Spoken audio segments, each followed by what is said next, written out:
Usually Castro Street is booming with activity at night, but on this Sunday evening, everyone had to go back to work. It was Christmas when people went to parties and not to pubs, and well, San Francisco was very depressed. You might say the city was in mourning. Many things had died in that week. The mayor of Castro Street supervisor and the beloved Harvey Milk had been assassinated, along with the real mayor George Moscone. The city where people carried flowers in their hair now had become the center for violence. Since the assassin was none other than an Irish cop, the cops went on a power-crazy rampage. They arrested gays whenever and wherever they pleased. They wanted to put down liberal politics once and for all and bring back law and order. And for some reason, there were reports of random stabbings in public places. Well, there were always many crazy cult groups and individuals in the city by the bay, and perhaps they just wanted to join in the party of mayhem and destruction. Hopefully, all of that would pass away, I told myself, watching an old movie in an Art Deco palace called the Castro Theater on Castro Street. But right at the most exciting part of the movie, Dog Day Afternoon, starring Al Pacino, a man yelled out in front of me, "Help! I've been stabbed!" Now, all the ushers ran over to the victim, but no one seemed to notice the perpetrator of the crime but me. So when I jumped up out of my seat, spilling hot, greasy popcorn all over my new white jeans, I thought I'd be one of many people chasing the stabber. But there was no one behind me or in front when I ran out into Castro Street. Apparently everyone in the theater was wrapped up in make-believe. Of course, any sane person would have just shrugged his shoulders when he realized that no one else gave a damn. But I was really pissed off. Why did this incident have to take place on my watch, when everything during that day had been turned upside down? My wife had just walked out on me. My landlord gave me 30-day notice. My boss had fired me. Now the only good pair of pants to my name, a pair of sparkling white jeans, had been stained at the crotch with hot buttered popcorn, and all because some idiot had to yell out, "Help, I've been stabbed." Christ almighty. Couldn't he have kept that to himself? All day people have been stabbing me metaphorically, and I just tried to grin and bear it and carry on. Yet, since I was now out in the cold, moist fog, it seemed maybe I should pursue my quest and at least find out whether someone saw the stabber run out of the theater. You see, back in 1978, when cell phones didn't exist, you still constantly heard on the news that if you saw something, you should say something. So I walked up to the corner where I saw a figure jogging in place waiting for the cars to thin out on Market Street, the busiest intersection in the city. "Hey buddy, do you see someone run out of the theater just now?" And with the instant grace of a ballet dancer, the figure whooshed around and glared at me. Well, he looked scared like a wild animal does when it's startled.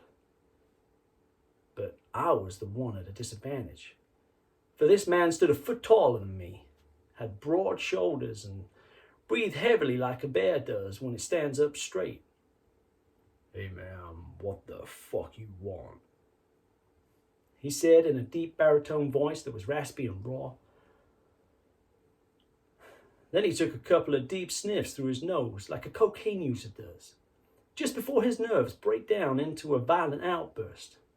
"Sorry to bother you, but you're the only one out here. The man who ran away was wearing a hooded windbreaker, kind of like yours. Only he was carrying a knife," I said, seeing something connected to his belt. Now, even with the streetlight above us, I could only see certain details from the front. Everything else was cast in a dark shadow. If I could get him to turn to the side in either direction, then maybe I could see what he had on his belt. "You see down there, where the marquee is?" I said, hoping the man would step closer into the streetlight. "I think, but I'm not sure, that he ran up the street in your direction." "Well, I was facing Market Street, so my back was turned to anyone who walked or ran by. Well, hey, I got the green light now, so I'll see you later, buddy, he said. He turned around, exposing what I thought to be a hunting knife in a sheath attached to a big black leather belt. But I had to be wrong. This must be an illusion. For why would anyone be so blatant? Wouldn't a random stabber be more stealthy, more secretive, and carry a switchblade in his pocket? Did he want to be caught? Or was he a real hunter like Davy Crockett? Or both? Was he the Davy Crockett of serial killers? Or maybe he was just after the specific man in front of me. The whole incident, was it an act of jealousy involving a woman or another man? I could talk to him, kill time just long enough for the police to come out and capture him. Maybe my bold plan would make me a hero in the evening news, help rejuvenate my dwindling life. Yeah, I had to think and act fast. For now, I just had to maneuver my way through danger and hope what I'd seen was really a hunting knife and not just a bunch of household tools. But why would a carpenter be jogging with a tool chest on his belt unless he also he was a burglar on the side? My God, if I catch this man, I'd have hit the jackpot. I could just see the headline now.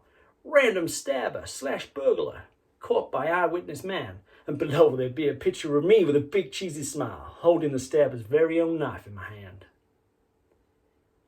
Only when I got to the other side of Market Street, there seemed to be nothing ahead but a series of smaller streets going off into the dark fog.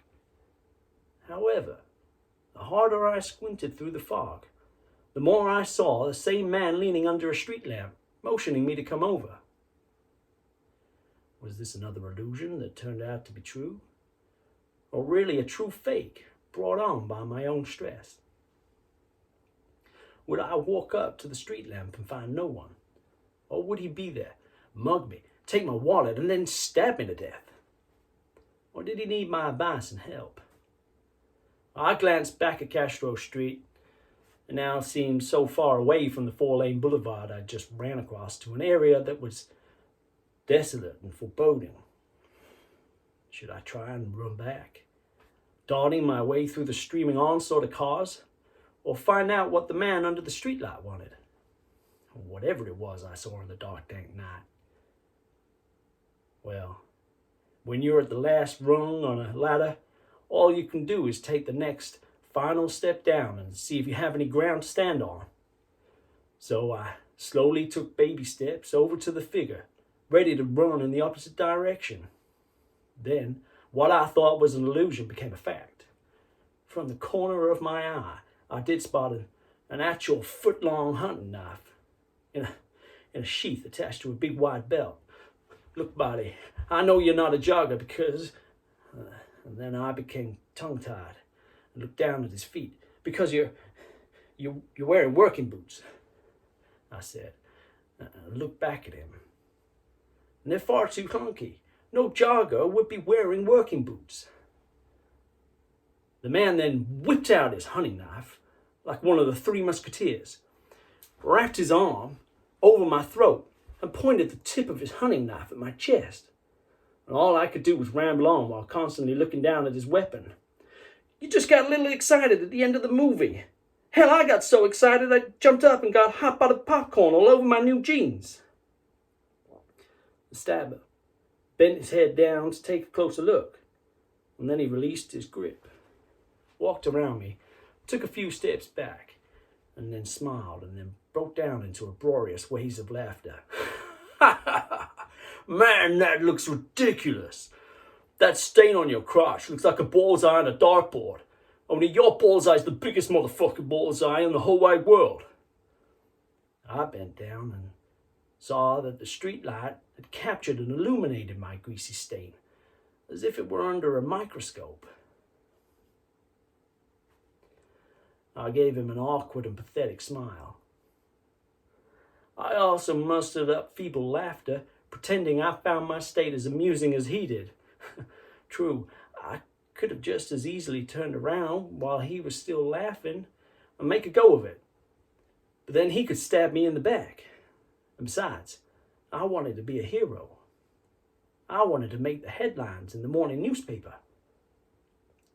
I knew that both my wife and ex-boss were avid readers of the San Francisco Chronicle, and if I didn't win them back, maybe something else might happen.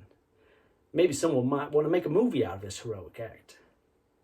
The stabber breathed heavily like a bear on heat, and his bloodshot eyes darted back and forth suspiciously.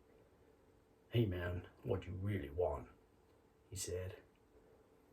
"I want you to go back to Castro Street I said, and suddenly found myself speechless. My eyes aimlessly looking back in the direction where we met. Was this another illusion like the hunting knife that turned out to be the real thing? From across the boulevard, I saw a sign in front of the tunnel. And even though I couldn't read the sign from where we were, I remembered that it said the Twin Peaks streetcar, and from there I would just wing it and improvise.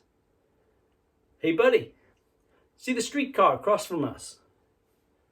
That streetcar, there, it travels up to a mountain and takes you to the Twin Peaks National Park.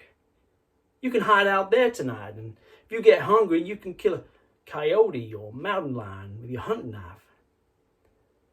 Who knows, maybe I could get him to go over there and wait under the tunnel till the police came to capture him. The police were bound to come over there. It was a natural place to look. And here was the best part. I knew that the streetcars stopped running at that hour. Yet what I told him about the Twin Peaks National Forest was just a bold-faced lie. Now when someone like the stabber finds out that you're pulling his leg, you were dead meat. So I stood there waiting for his answer, reciting to myself the Lord's Prayer. And then he put out his hand and said, "Hey, that sounds like a great hideout. Thanks for the advice. You're a real prince among men." And so I shook his hand. What could I do? He called me a prince among men. No one had ever given me such an accolade. Certainly not my wife or my boss, whose friendship I was trying desperately to get back, if I ever had it in the first place. Then, as another act of appreciation, he took off his belt, slipped off his knife and sheath, and handed them to me. But before I could hand them back, he turned around, darted through the speeding cars, went into the tunnel by Castro Street, and waited for the Twin Peaks streetcar. Well, damn it if my plan didn't go completely wrong. The streetcar pulled up very late and took the stabber in and left. Now, I was so startled, I sat down on the bench across the tunnel and just stared at this bloody hunting knife, wondering if it was real or an illusion. Please believe me, officer. I'm an innocent man. This is all I know about reality and illusion.